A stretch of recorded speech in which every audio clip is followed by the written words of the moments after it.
स्थिति में आपातकालीन प्रबंधन।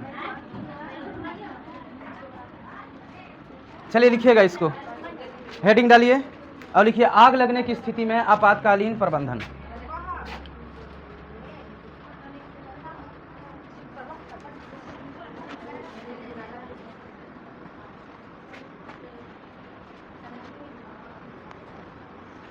हो गया क्या हेडिंग?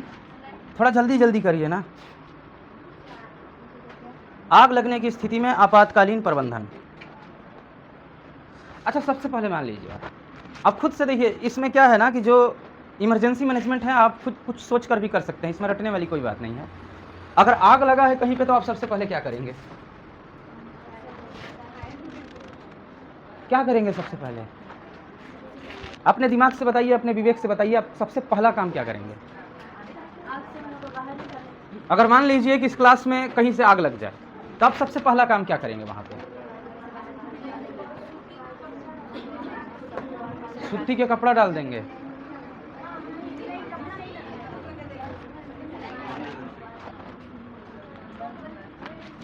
देखिए, आपको क्रम वाइज बताते हैं कि क्या करना चाहिए। सबसे पहला काम अगर हमें करना है तो वहां से निकलना है, ठीक है।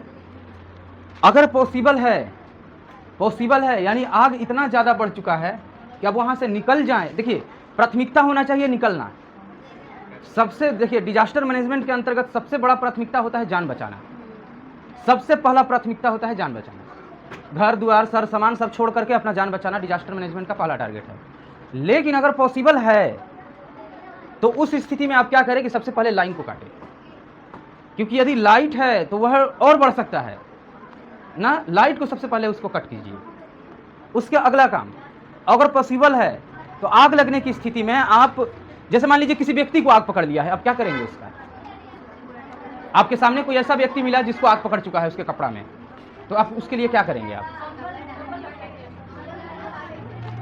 आप इतना सबसे पहले जानिए कि कोई भी आग है, दहन की प्रक्रिया जो है वह ऑक्सीजन के सहयोग से होता है। ऑक्सीजन सहयोग के रूप में मिला है तबे हुआ है। ऑक्सीजन के संपर्क को खत्म कर देंगे तो हमारा आग भी बंद हो जाएगा। ऑक्सीजन के संपर्क को खत्म कर दीजिए या फिर कार्बन डाइऑक्साइड की अधिकता बढ़ा दीजिए। आप पढ़े होंगे अग्निशामक यंत्र। अग्निशामक यंत्र में क्या होता है, जब आप अग्निशामक यंत्र का ट्रिगर दबाएंगे तो उस स्थिति में बहुत तेज मात्रा में CO2 निकलेगा, बहुत स्पीड CO2 निकलेगा और कुछ ही पल में पूरा CO2 भर के रख देगा। इसके वजह से आग बुझ जाता है। आग CO2 को लेकर के कभी नहीं जीवित रह सकता है, हमेशा उसके लिए ऑक्सीजन चाहिए। तो आपका पहला टारगेट होना चाहिए जान बचाना, दूसरा टारगेट होना चाहिए लाइन काट दें, तीसरा टारगेट होना चाहिए कि अगर पॉसिबल है तो हम आग को बुझाने की कोशिश करें, लेकिन अपने जान की सुरक्षा के साथ। हाँ, ये तो रही कहीं आग लगा है तब। अब मान लीजिए किसी व्यक्ति के शरीर में आग पकड़ लिया तो क्या करेंगे आप?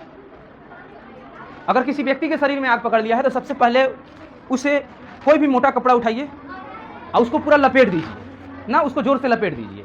अगर और भी पॉसिबल है, पानी है कहीं पे ज़्यादा रखा हुआ, जैसे बाल्टी में पानी है, पानी में उसको डालकर उसको लपेट दीजिए, क्योंकि उससे क्या होगा ना कि उसके शरीर में सटेगा, और जितना ज़्यादा सटेगा ना उतना ज़्यादा बाहरी ऑक्सीजन का संपर्क उससे दूर होगा। मान लीजिए कि सूखा कपड़ा है, तो सूखा कपड़ा पॉसिबल है कि उसमें ऑक्सीजन चला जाए तो आप कुछ टाइम तक जीवित रहेगा, जब तक पूरी तरीके से कार्बन डाइऑक्साइड भर नहीं जाता है उस कंबल के अंदर। लेकिन जैसे ही आप भींगा हुआ कपड़ा को उसको लपेटेंगे ना तो उस स्थिति में उसके बदन में जाकर सट जाएगा, और सटने की वजह से जो आग है उसके लिए ऑक्सीजन मिल ही नहीं पाएगा, और नहीं मिलेगा ऑक्सीजन तो फिर वह आग बंद हो जाएगा, आग बुझ जाएगा पूरी तरीके से। ये तरीका है। अब ऐसे ही मान लीजिए कि आप देखते हैं कि आपके घरों में अधिकतर जो है वह LPG होता है। अब LPG में आग पकड़ लेता है तो बहुत लोग, औरत लोग जो होती हैं वो घबरा जाती हैं। अगर LPG में आग पकड़ ले तो सबसे पहले आप क्या कीजिए, घबराइए नहीं। देखिए, घबराहट जो है, आपको परेशानी जो है, टेंशन जो है, वो आपकी प्रॉब्लम को बढ़ा देगा, प्रॉब्लम को कम नहीं करेगा, ठीक है ना। ये हमेशा प्रॉब्लम को बढ़ा देगा। आपको प्रॉब्लम कम करना है। डिजास्टर मैनेजमेंट इसीलिए आप पढ़ रहे हैं कि आपको प्रॉब्लम को कम करा जाए। अब प्रॉब्लम को कम करने के लिए सबसे पहले आप रेगुलेटर को ऑफ कीजिए। वहाँ पे आप घबराइए मत, अपनी हिम्मत को दिखाइए। अगर मान सकते हैं कि आपने घबरा करके घर से बाहर चला गया तो हो सकता है कि वह सिलेंडर अभी तक फटा नहीं था, फट भी जाएगा। क्योंकि देखिए वहाँ पे स्ट्रक्चर क्या होगा, सिलेंडर के समक्ष में आप सोचिएगा कि वहाँ पे आपके साथ क्या स्ट्रक्चर हो सकता है। जैसे कुछ इस तरह का स्ट्रक्चर है उसका, कुछ इस तरह का स्ट्रक्चर है, और यहाँ पे जो है उसका कुछ इस तरह का स्ट्रक्चर है, ठीक है। अब इस तरह का स्ट्रक्चर है, यहाँ पे रेगुलेटर लगा हुआ है, रेगुलेटर का पिन है, रेगुलेटर का पिन है। अगर यदि आप रेगुलेटर का पिन जैसे ही ऑन कर देंगे तो यहाँ पे जो पिन लगा हुआ है इसका, यहाँ पे वाशर के साथ जो पिन लगा हुआ है वह पिन नीचे दब जाता है, यानी वहाँ पे खाली गैप बन जाता है थोड़ा सा ना। जैसे ही रेगुलेटर को आप, इस रेगुलेटर अभी तक नीचे है, जैसे ही इस रेगुलेटर को आप ऊपर उठा देते हैं, इस स्थिति में क्या होगा कि ये पिन नीचे दब जाएगा, नीचे दबेगा थोड़ा सा, तो इसमें जो एलपीजी भरा हुआ है वह बाहर आने लगेगा, ठीक है। बाहर आता है तो फिर इसके थ्रू, जैसे मान लीजिए कि इसके थ्रू जो है आप पाइप से कनेक्ट करके अपने चूल्हा में लगा देते हैं और इसको इस्तेमाल करते हैं। ऐसे ही होता है, जैसे ही इसके चाबी को नीचे गिराइएगा तैसे ही जो पिन है वह ऊपर आकर सट जाएगा, जिससे एलपीजी का प्रवाह जो है वह रुक जाएगा। चलिए अब बताते हैं कि सिलेंडर फटेगा कैसे। अब बताते हैं कि फटेगा कैसे अगर आपने पिन को ऑफ नहीं किया तो। देखिए अभी तक यहाँ पे मान लीजिए कि यहाँ पे आग पकड़ चुका है, यहाँ पे आग पकड़ चुका है, ठीक है, यहाँ पे आग पकड़ चुका है, ठीक है। आपने देखा और आपको घबराहट होने लगा और आप उसको, अब उसमें कुछ आप छेड़छाड़ नहीं किए, बल्कि उसको छोड़ के ही भाग गए, वहां से छोड़कर ही भाग गए। अब ये आग जो है, आग की प्रवृत्ति है, वह अपने आप को आगे बढ़ना चाहता है, जितना ज्वलनशील पदार्थ है उसके ऊपर बढ़ना चाहेगा। जैसे आपको क्या लगता है, कपड़ा में हम आग लगा दिए तो ये कपड़ा जो है यहाँ पर क्या पकड़ेगा, ऊपर नहीं बढ़ेगा, बढ़ेगा, एकदम बढ़ेगा, क्योंकि वह अपने को धीरे धीरे आगे बढ़ना चाहेगा। ऐसे ही जो है यहाँ पे आग पकड़ेगा तो ये आग एक समय में अंदर जाएगा, अंदर जाते जाते अगर यहाँ पे पिन यहाँ पे ऑन है, अगर यहाँ से गैप है तो यहाँ पे जो इसका धुआं है और जो आग का लहर है वह यहाँ से जैसे ही यहाँ पे एंट्री करेगा ना, उसको अब छोटा सा सोर्स नहीं मिलेगा एलपीजी का, बहुत बड़ा सोर्स मिल जाएगा।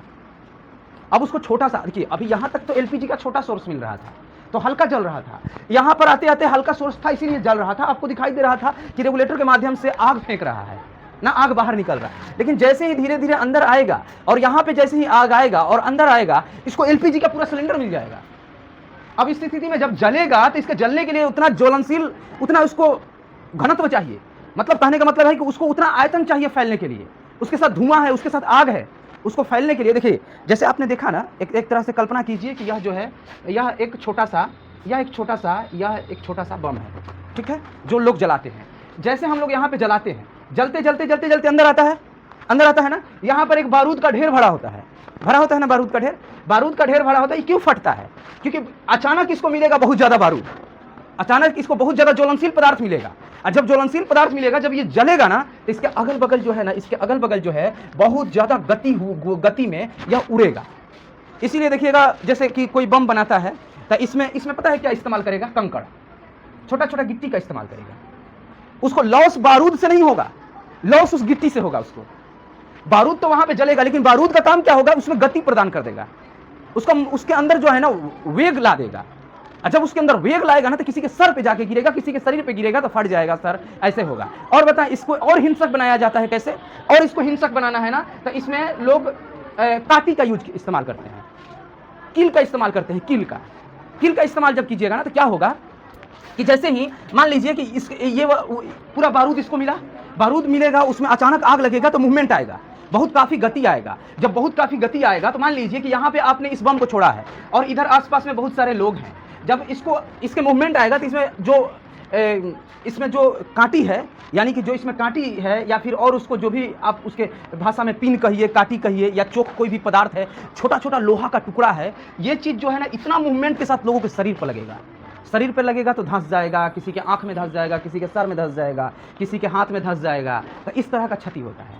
मतलब ये जो यहाँ पे छोटा छोटा मेटल डाले हुए हैं ना, मेटल, अच्छा, और इसको हिंसक बनाना है ना तो मेटल को जहर में लपेट दीजिए, मेटल को जहर में लपेट दीजिए ना। जैसे मेटल है, हम इसके अंदर बारूद है, बारूद के ऊपर बहुत सारे मेटल है, मेटल में हमने क्या किया है कि जहर लपेट दिया है, मेटल में जहर लपेट दिया है। उसके साथ और खतरनाक बनाना है तो मेटल में ग्लिसरीन लपेट दीजिए। ग्लिसरीन जो होता है पेट्रोल का अंश होता है ना, पेट्रोल से ग्लिसरीन निकाला जाए तो ग्लिसरीन लपेट दीजिए। इससे क्या होगा, जैसे ये जलेगा इसके साथ आपको पत्थर भी लगेगा ना कि जलता हुआ गोला है, जलता हुआ गोला है, और जिसके ऊपर जाएगा वो तो क्षति पहुंचाएगा ही, उसको छेद तो करेगा ही, प्लस में जला भी देगा, दोनों काम करेगा ये। तो इस तरह से ये चीज़ों को खतरनाक बनाया जाता है। अब हम यहाँ पे आते हैं, यहाँ पर देखिए, जब इसको बहुत बड़े अमाउंट में आग मिलेगा, बहुत बड़े अमाउंट में ज्वलनशील पदार्थ मिलेगा, यानी कि एलपीजी जब मिलेगा बहुत बड़े अमाउंट में, तो ये जलेगा, और जलेगा तो उतना इसको स्पेस चाहिए, इसीलिए स्पेस नहीं मिलेगा तो ये जो इसका है मेटल बॉडी फट जाएगा। ठीक है, तो डिजास्टर मैनेजमेंट पढ़ते ही इसीलिए है कि घबराहट को कम किया जाए, आपदा को सही समय पे भाप के कि हमें यहाँ पे बचना है, बचाना है, या खुद बचना चाहिए या फिर बर्बादी को बचाना चाहिए।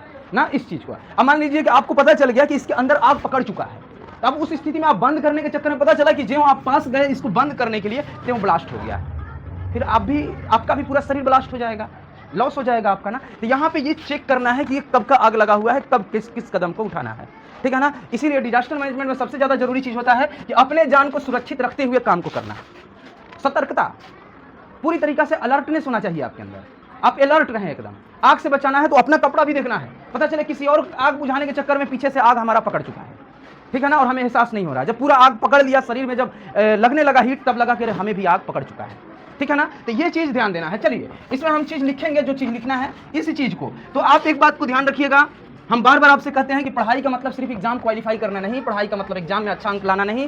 पढ़ाई का मतलब होना चाहिए कि आप जो है एक विवेकपूर्ण आदमी हैं, आप दिमाग वाले आदमी हैं, आप हर आपदा में घबराएंगे नहीं, बल्कि हर सिचुएशन से आप निपटने के लिए हिम्मत रखेंगे और उसको अपने दिमाग से, अपने विवेक से आप निपट लेंगे। आपदा पढ़ने का आपका मुख्य पर्पज यही है। चलिए इसमें जो है आप नोट डाउन, इसको नोट किए होंगे, एक नंबर आप लिखिएगा, हम लोग क्या क्या करेंगे।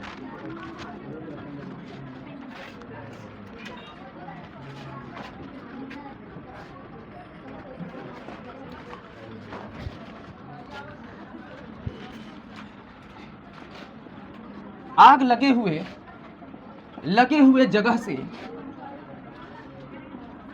बाहर, आग लगे हुए जगह से लोगों को बाहर निकालेंगे। सबसे पहला आपका प्रयास होगा। दूसरा नंबर प्रयास होगा कि जहां पे आग लगा है वहां का जो बिजली है, वह बिजली को हम कट करेंगे,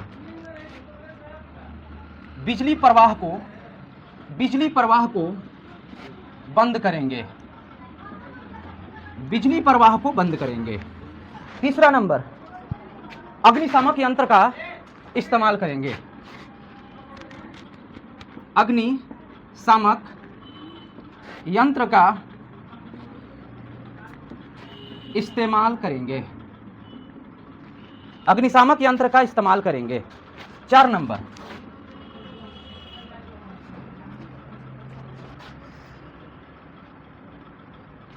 घायल व्यक्ति को, यानी यहां पे लिखिए जले हुए व्यक्ति को प्राथमिक उपचार जैसे बर्फ से सहलाना,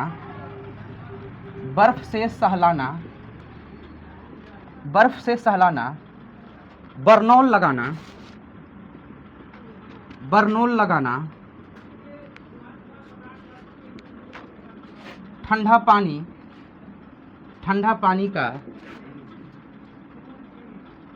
पानी का उपयोग करेंगे। चलिए ये 3 चीज़ आप कर लेंगे, 3-4 चीज़। इसके बाद अब नेक्स्ट आते हैं आगे, इसको उतार लीजिए आप। उतारने के बाद जो है अब हम लोग जान लेते हैं ना कि जैसे मान लीजिए कि आप जो हैं वह एक कहीं किसी को बचाने के लिए या आपदा प्रबंधन में गए हुए हैं, तो आपके पास क्या सेफ्टी रहनी चाहिए। आप तो अभी पढ़ें कि क्या करेंगे, लेकिन हमारे पास क्या क्या इक्विपमेंट रहना चाहिए कि हम वहाँ पे लोगों का सही से उपचार कर पाएँ या खुद अपनी जान सुरक्षा के साथ वहाँ पे लोगों को भी हम बचा पाएँ। चलिए इसको जल्दी से नोट कर लीजिए, 4 पॉइंट नोट कर लीजिए। नोट करने के बाद हम लोग आगे बढ़ेंगे।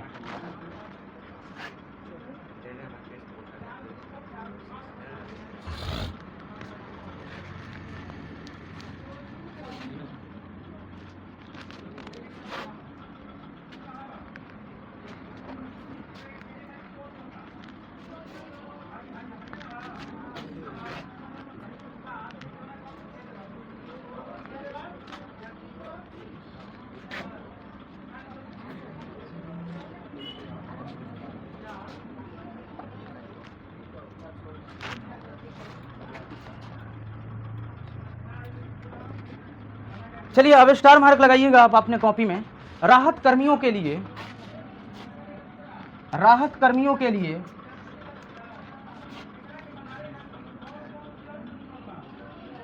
राहत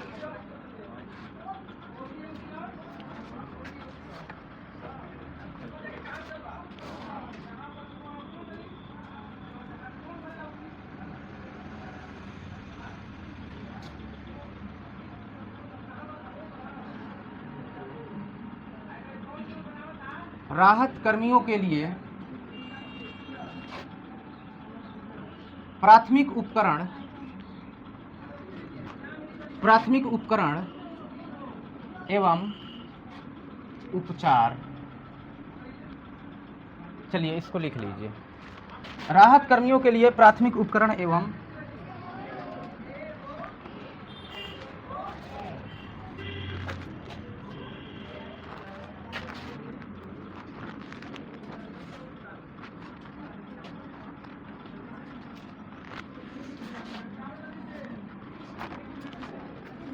चलिए इसमें क डालिएगा और लिखिएगा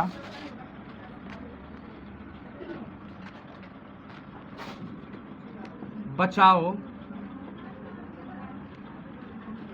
कर्मियों के लिए निजी उपकरण।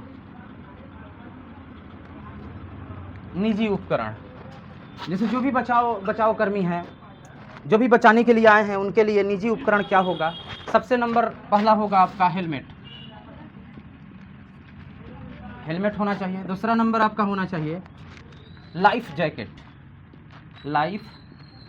जैकेट। तीसरा नंबर आपका होना चाहिए हेलमेट। इधर लाइट कट गया है, लाइट दे दीजिए।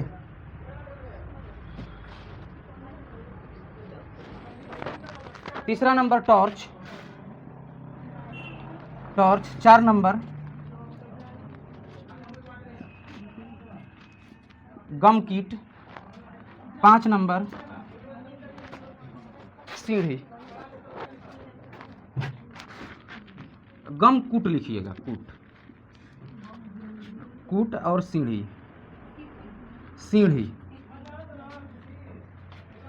अरे इधर भाई लाइट दीजिए।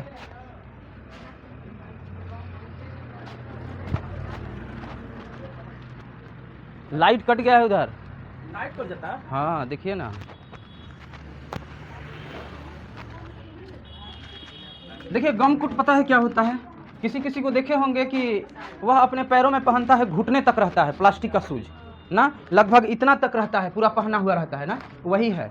उसी को जो घुटना से हल्का नीचे तक आता है, उसी को कहा जाता है गमकुट, ताकि घुटना तक सेफ रहेगा, किसी प्रकार का दिक्कत ना होगा। या नॉर्मल जूता रहेगा तो अगर हम पानी में हल्का जाएंगे भी तो उसमें पानी चला जाएगा, लेकिन वो वाला जूता रहेगा तो पानी में भी हम जाएंगे तो जिससे बचाव होगा ना, वो पानी मेरे पैरों में नहीं आएगा, इसीलिए। चलिए ये तो बचाव कर्मियों के लिए हो गया कि जो बचाव। अब बचाव जो दल होंगे, जो बचाव कर्मी आए हैं बाहर से, जो बचाने के लिए स्पेशल बाहर से टीम आए हैं, उनके लिए है ना। अब जो बचाने के लिए है ना दल, उनके लिए क्या क्या होना चाहिए? ख नंबर लिखिएगा, ख नंबर डालिएगा बचाव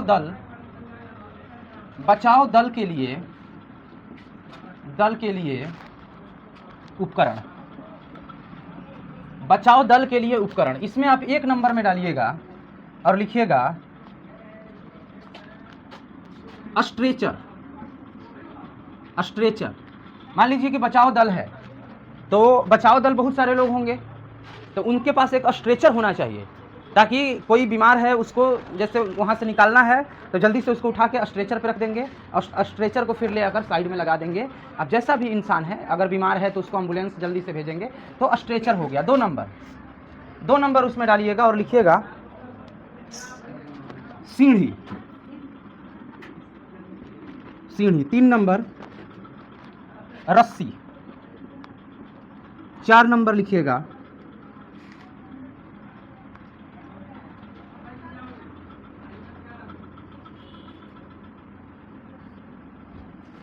फर्स्ट एड बॉक्स।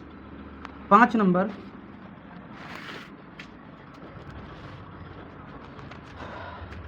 चादर। 6 नंबर लिखिए इसी में लाउड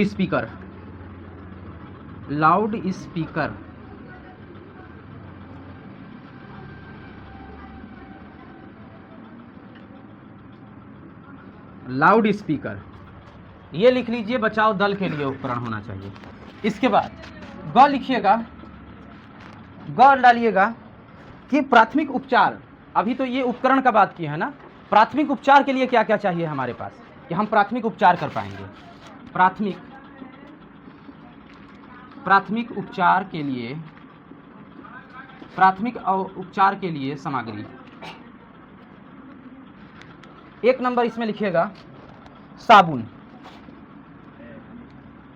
साबुन होना चाहिए। 2 नंबर डाल करके लिखिए कॉटन या रुआ, रुई। उसके बाद 3 नंबर लिखिएगा, 3 नंबर लिखिएगा इसमें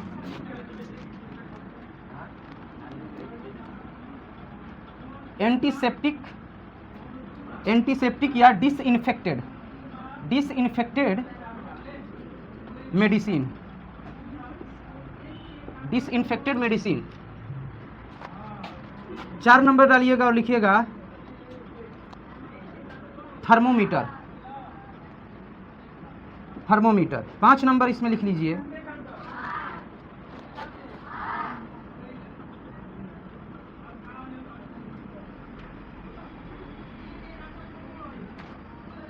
छह नंबर लिखिएगा ग्लोव्स। इसके बाद इसी में 7 नंबर लिखिएगा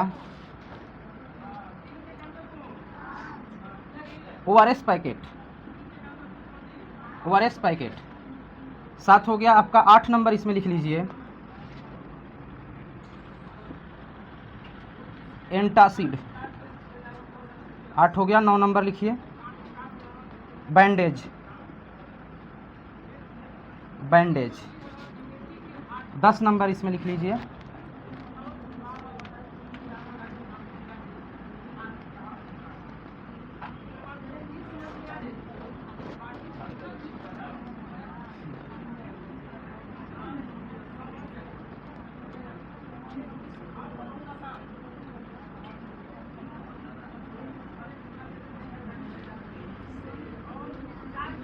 चलिए लिख लीजिए इसको।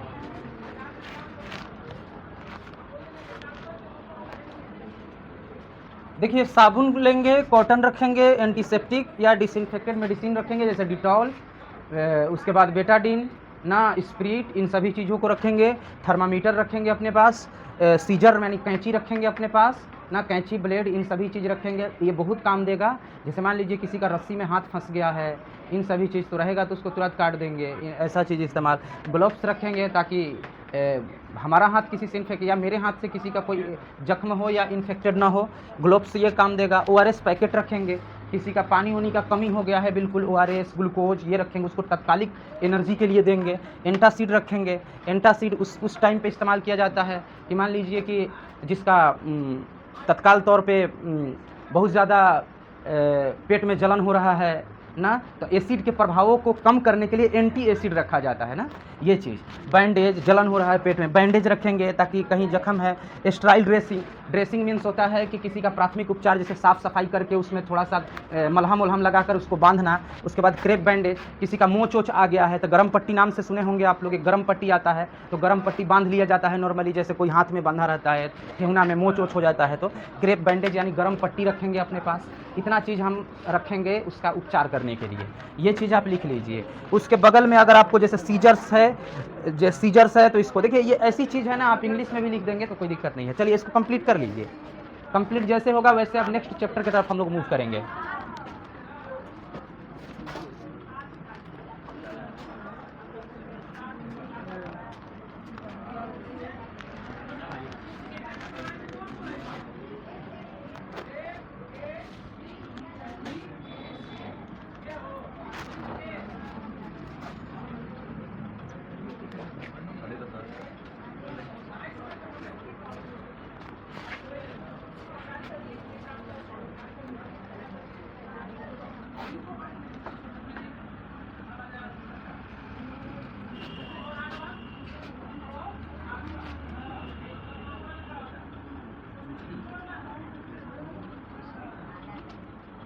आपातकालीन प्रबंधन के अंग, ये बस छोटा सा चीज़ है, इसको लिख लीजिए।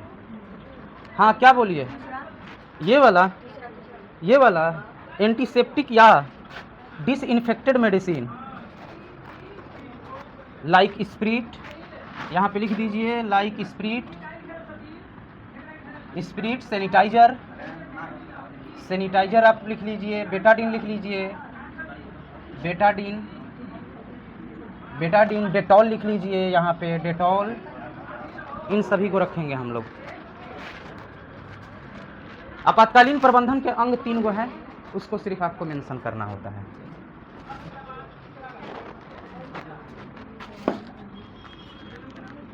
जिनका हो गया होगा ना, वो जो अभी लिख रहे हैं उसको लिख लें। ये आपातकालीन प्रबंधन के अंग दे करके लिखिएगा। आपातकालीन प्रबंधन के मुख्य 3 अंग होते हैं। इसमें लिखिएगा आपातकालीन प्रबंधन के मुख्य 3 अंग होते हैं। चलिए 1 नंबर इसमें आपको लिखना है स्थानीय प्रशासन। स्थानीय प्रशासन,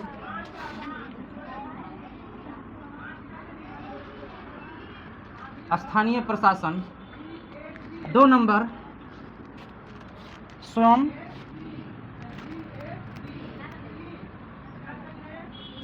सेवी संस्था। 3 नंबर में लिख लीजिए आप लोग गांव अथवा मोहल्ले वाले। चलिए कंप्लीट हो गया ये चैप्टर आपका।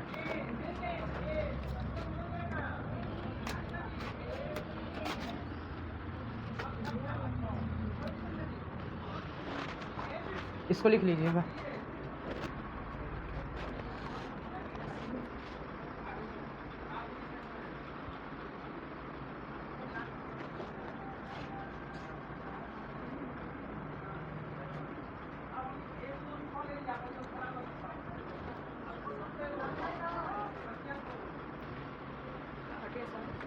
अभी लिख रहे हैं इधर, कंप्लीट करिए।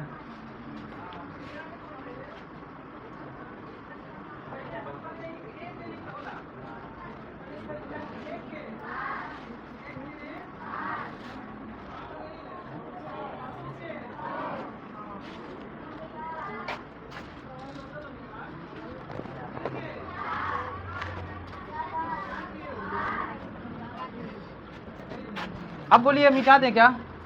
सभी चीज़ मिटा देना। अब नेक्स्ट चैप्टर की तरफ आएंगे हम लोग। आगे वाला चैप्टर खोलिएगा आप लोग। आगे वाला चैप्टर में देखिए क्या दिया है कि जब आपदा आ गया तो ठीक है, सब चीज़ धारा का धारा रह जाएगा, खबर तो मिलना चाहिए ना। अरे भैया कहीं पे आपदा आ गया है, इसका खबर भी तो आपदा वाले टीम को मिलना चाहिए। आपको पता है कि बाढ़ आ गया है, तो बाढ़ की वजह से आपको पावर हाउस में पानी भर जाएंगे, नेटवर्क टावर जो लगा है वहाँ पे पानी भर जाएंगे, तो खबर फिर कहाँ से दीजिएगा? रोड पे पानी भर जाएंगे, पटरी पे पानी भर जाएंगे। आप कहिएगा हम चल के जाके खबर दे देंगे, कैसे चल के जाइएगा? पॉसिबल ही नहीं है, ना गाड़ी जाएगा ना कुछ। लगभग कमर से ऊपर तक पानी लगा हुआ है रोड पे। रेलवे नहीं चल रहा, कोई ट्रेन नहीं आ रही है जा रही है, क्योंकि वहाँ पे तो उस स्थिति में आप क्या करेंगे? अब हमें ये पढ़ना है कि अब हम जो है अपना सूचना कैसे पहुंचाएंगे कि यहाँ पर ये समस्या है बाहर के लोगों को, और उस न्यूज को कैसे पहुंचा करके अपना सहयोग। देखिएगा, अगर आपदा प्रबंधन में संचार का माध्यम टूट जाए ना, तो छोटा डिजास्टर भी बड़ा बन जाता है। जैसे आपके एक एग्जाम्पल के तौर पे बताएं कि एक एक्सीडेंट, व्यक्ति अगर रोड पे गिरा हो, अगर कोई उठाने वाला नहीं है, तो छोटा एक्सीडेंट भी बहुत बड़ा एक्सीडेंट हो जाएगा। अगर मान लीजिए कि किसी व्यक्ति का दोनों एक्सीडेंट में दोनों पैर टूट गया, वो सक्षम नहीं है उठ के जाने के लिए, लेकिन कोई व्यक्ति भी उसको हेल्प नहीं कर रहा है, क्योंकि वहां तक पहुंच ही नहीं पा रहा है। कोई व्यक्ति ऐसा जगह पे गिरा हुआ है कि कोई व्यक्ति ही नहीं पहुंच पा रहा है। पता चलेगा एक समय 6 घंटा 7 घंटा 8 घंटा बीतेगा और उसका हालत बहुत ज़्यादा खराब हो जाएगा। उस समय तक तो सिर्फ पैरों का प्लास्टर करके उसको बचाया जा सकता था, लेकिन अब उसकी स्थिति ऐसी हो गई है कि उसको धूप लगा है, या फिर ठंड का मौसम है तो बहुत ज़्यादा ठंड लग गया है। इन सभी वजह से वह एक्सीडेंट बहुत बड़ा बन गया है। तो यहाँ पर क्या हुआ? संचार। अगर कोई संचार का साधन होता उस व्यक्ति के पास, तो बता पाता लोगों को कॉल करके कि हम यहाँ पे इस जगह पे गिरे हुए हैं और हम उठ नहीं पा रहे हैं क्योंकि मेरा दोनों पैर फ्रैक्चर कर गया है, हमें आइए और हमें आप लोग हॉस्पिटल में भर्ती कीजिए। तो बहुत छोटा बात था। क्या हुआ है? बस हाथ टूटा है, पैर टूटा है। आजकल तो लोग ठोकर से गिर जाते हैं, हाथ पैर टूट जाता है। ये तो एक्सीडेंट ही है, बहुत छोटी बात है। चलो प्लास्टर हो जाएगा, 40-50 दिन के बाद ठीक हो जाओगे, कंप्लीटली हो जाता है, हो जाएगा ना। लेकिन उसको कोई 12 घंटा छोड़ दे, कोई आए ही ना, और संचार का उसके पास कोई साधन नहीं है, तो फिर क्या होगा? या फिर अगर ऐसी ही बात करें तो कोई पानी में गिर जाए, नॉर्मली बात है, पानी में गिर गया, लेकिन उसको तैरना ही ना आए। तो पानी में गिरना नॉर्मल बात है, क्योंकि ऐसे भी पानी में गिर गिर के लोग नहाते हैं। लेकिन नॉर्मल उसके लिए है जिसे तैरना नहीं आता है, जिसे तैरना आता है। जिसे तैरना नहीं आता उसके लिए नॉर्मल नहीं है, बल्कि जान लेना है उसका। समझ रहे हैं बात ना? तो बस वही संचार है। संचार का साधन बाधित होना मीन्स आपदा को बढ़ाना हुआ। आप आपदा को बढ़ा रहे हैं, संचार का साधन बाधित हो रहा है, क्योंकि आपको उन हेल्दी टीम को बुलाना है, इमरजेंसी टीम को बुलाना है जो इमरजेंसी मैनेज कर पाते हैं। उनको बुलाने के लिए आपके पास कोई माध्यम नहीं है। पावर हाउस लाइन काट चुका है, नेटवर्क बंद हो चुके हैं, आपके मोबाइल में नेटवर्क नहीं आ रहा है, नेट नहीं चल रहे हैं, सब कुछ खत्म हो चुका है, ना मोबाइल में नेट आ रहा है ना कुछ आ रहा है, सारा आपके एरिया का काम ठप है। फिर उस स्थिति में आप क्या करेंगे? बाहर जा नहीं सकते हैं क्योंकि घर से बाहर कमर से ऊपर तक पानी लगा हुआ है, कोई किसी का वाहन नहीं, जो जहाँ है वहाँ फंसा हुआ है, लेकिन किसी का खबर तक नहीं लग रहा है। आपके परिवार के ही लोग हैं, कोई वो कहीं और 10-50-60 किलोमीटर दूर गए हुए हैं, वो वहीं पे फंसे हुए हैं। क्यों भाई? तो उस एरिया में गाड़ी नहीं जा सकता क्योंकि उस एरिया में बाढ़ बहुत ज़्यादा है। आप उनका मन उधर घबरा रहा है कि उधर क्या हुआ है, और आपका मन उधर घबरा रहा है कि क्या मतलब सही सलामत है, क्या हुआ। ऐसा भी तो हो सकता है कि न्यूज़ में सुन रहे हैं बहुत लोग बह चुके हैं बाढ़ में, ऐसा भी तो हो सकता है। तो इसके लिए क्या क्या कदम उठाए जाते हैं ताकि हम लोगों के पास खबर दे पाएँ, यही चीज़ हमें इस चैप्टर में पढ़ना है।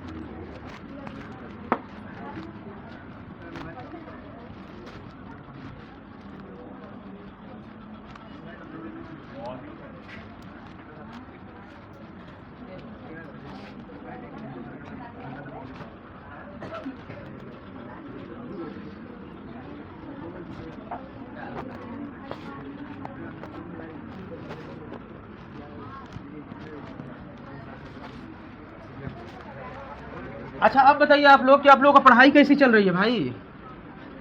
पढ़ाई कैसा चल रहा है? नींद लग रहा है ना केवल?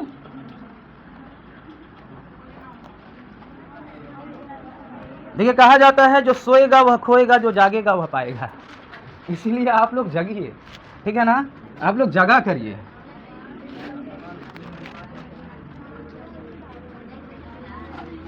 नींद को पता है, नींद को आप लोग मजे के लिए मत लीजिए, नींद को बस एक जरूरत समझिए। बस जब बहुत ज़्यादा थक जाएं तो उस स्थिति में नींद ले लीजिए ना, उसको मजे के लिए मत लीजिए कि बस कुछ भी हुआ चलो सोने।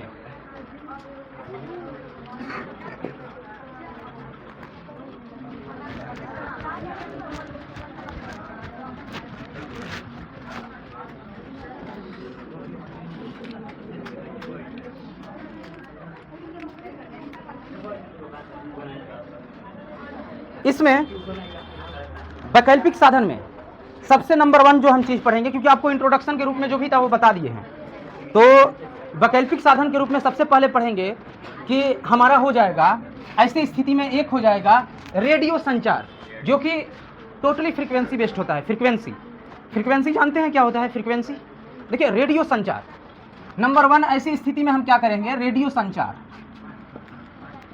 संचार हमारा एक माध्यम होगा। अब रेडियो संचार का माध्यम जो है ये कैसे वर्क करता है?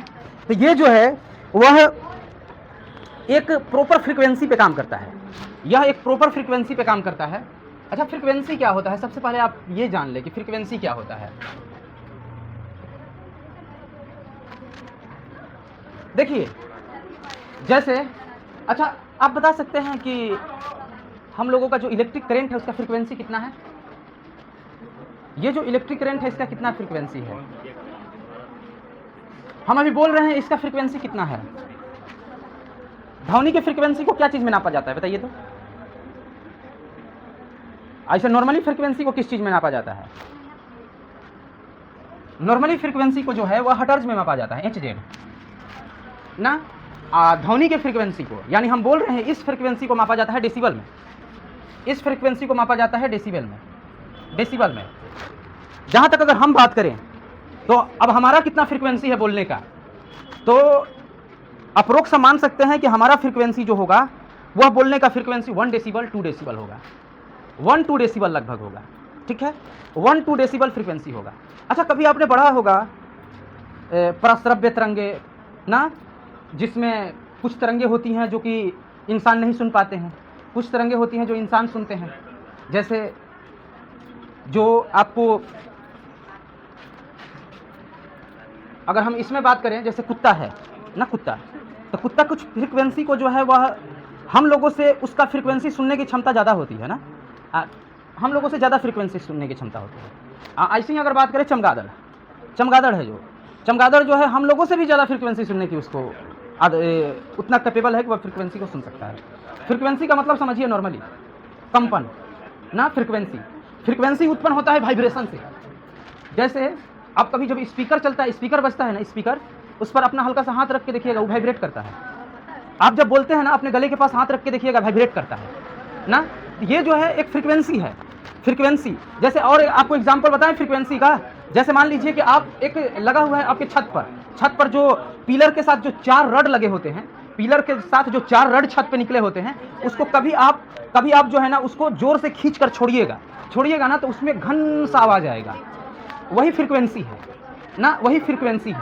ठीक है, फ्रीक्वेंसी को अब हम ऐसे कोशिश कर रहे हैं कि आपको फ्रीक्वेंसी को फेमिलियर किया जाए। ठीक है ना, कभी ट्रांसफार्मर के पास जाइएगा, तो आप एक ट्रांसफार्मर के अंदर से आवाज़ आता है, सुनते होंगे, वो फ्रीक्वेंसी है ना नॉर्मली। अब क्वेश्चन है कि हमारा जो इलेक्ट्रिक करंट है इसका फ्रीक्वेंसी कितना है, तो 50 Hz इतना फ्रीक्वेंसी होता है। 50 हर्ट्ज इसका फ्रीक्वेंसी होता है। अब देखिएगा, अगर इससे ज़्यादा हर्ट्ज का फ्रीक्वेंसी रहेगा तो हमारा कोई भी इक्विपमेंट जो है काम नहीं करेगा। इसीलिए आप कभी भी पंखा बल्ब खोल करके देखिएगा, उस पर लिखा होता है फ्रीक्वेंसी 50 हर्ट्ज ना, 50 हर्ट्ज वाली फ्रीक्वेंसी पर ही ये वर्क करेगा प्रॉपरली। ठीक है ना। इसी प्रकार से जो हमारा बाहर से करंट आते हैं, वो करंट भी है वह 50 हर्ट्ज के फ्रीक्वेंसी पर काम करते हैं। अब अगर हम बात करें, देखिए क्या होता है रेडियो संचार में। रेडियो संचार में एक होता है ट्रांसमीटर होता है एक, और एक होता है रिसीवर। अब ट्रांसमीटर और रिसीवर को एकदम बिल्कुल आसानी समझा रहे हैं। ये जो चीज़ हम यहाँ पे जो लगाए हुए हैं माइक जो है, इसको कहेंगे हम लोग ट्रांसमीटर। ठीक है, और वहाँ पे जो लगा हुआ है ब्लैक सा, वो है रिसीवर ना। यहाँ से जो भी फ्रीक्वेंसी हम बोल रहे हैं, इस फ्रीक्वेंसी को इलेक्ट्रिक वेव में चेंज कर रहा है। इलेक्ट्रिक वेव में चेंज करने के बाद उसमें जा रहा है, और फिर उसको साउंड वेव में चेंज करके मोबाइल को भेज दे रहा है। मोबाइल अल्टीमेटली उसको रिकॉर्ड कर रहा है। ये इसका है। जस्ट ऐसे ही होता है ये वाला रेडियो संचार। मान लीजिए कि हम ये एक लिए हैं रेडियो संचार का माध्यम, इसमें जो है एक सीमित यानी कि एक लिमिट फ्रीक्वेंसी के साथ जा रहे हैं, और इस लिमिट फ्रीक्वेंसी के साथ अब क्या है कि इसी जगह पे क्या हम दूसरा माइक लाएंगे, इसका रिसीवर उसमें लगाएंगे, तो उस माइक का आवाज़ क्या कनेक्ट हो जाएगा? नो, कभी नहीं होगा, क्योंकि इसका फ्रीक्वेंसी और उसका फ्रीक्वेंसी सेट है। इससे बोलेंगे तभी उसमें रिकॉर्ड होगा ना, क्योंकि इससे जो फ्रीक्वेंसी निकल रहे हैं ना, साउंड को जो फ्रीक्वेंसी में कन्वर्ट कर रहा है, साउंड को जो इलेक्ट्रिक वेव में कन्वर्ट कर रहा है, जो ये इलेक्ट्रिक वेव में कन्वर्ट कर रहा है साउंड को, उस इलेक्ट्रिक वेव को वही सिर्फ रिसीव कर सकता है और दूसरा रिसीवर रिसीव नहीं कर सकता है। क्या समझे? तो इस स्थिति में ये चीज़ का उपयोग किया जाता है। इसके लिए कोई तार की जरूरत नहीं है, ये डायरेक्ट ये आपको फ्रीक्वेंसी पर बेस्ड है। जैसे कि एक आप देखे होंगे कि कोई कभी फिल्मों में देखे होंगे जिसको कहा जाता है ओकी टोकी ना, देखे होंगे ना कि बिना वह एक लिए रहता है काला सा, उस पर एक अल्टीना टाइप का निकला रहता है, उसको ऑन करके उसमें बोलता है और वो सुनता है ना, वह फ्रीक्वेंसी पे काम करता है। उसमें कोई बैलेंस नहीं है, टोटली फ्रीक्वेंसी है कि उसको ऑन कीजिए और इसको। अब देखिए, जैसे यहाँ पर है कि एक ट्रांसमीटर होता है, एक रिसीवर होता है, यानी transmitter receiver is the one way communication. यह वन वे कम्युनिकेशन है। अब आपको हम बता रहे हैं कैसे।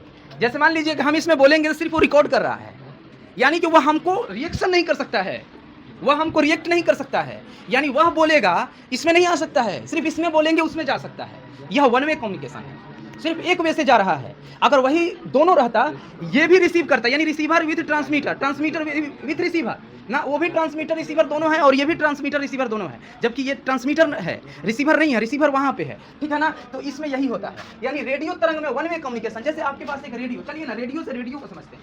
रेडियो है, रेडियो जो है, रेडियो जो नॉर्मल रेडियो है, उसमें कोई आकाशवाणी से खबर आता है आपके पास, तो फ्रीक्वेंसी बेस्ड होता है। चलिए रेडियो को आप बताएं हम कैसे। देखिएगा, रेडियो आपके घर पुराना वाला होगा ना, तो उसको कभी उसमें एक रहता था छोटा सा घुमाने वाला, घुमाते थे ना, तो उसमें एक सुई रहता था, सुई ऊपर नीचे होता था। जब सुइया के जो ग्राफवा रहेगा ना, ग्राफवा पे जब आप देखिएगा तो उसमें बहुत सारे हर्ट्ज लिखे रहेंगे, फ्रीक्वेंसी लिखे रहते हैं। और जो फ्रीक्वेंसी का आप ये रेड वाला सुई को करते हैं ना, जैसे मान लीजिए कि यहाँ का स्टेशन का फ्रीक्वेंसी जो है वह जो है 20 हर्ट्ज।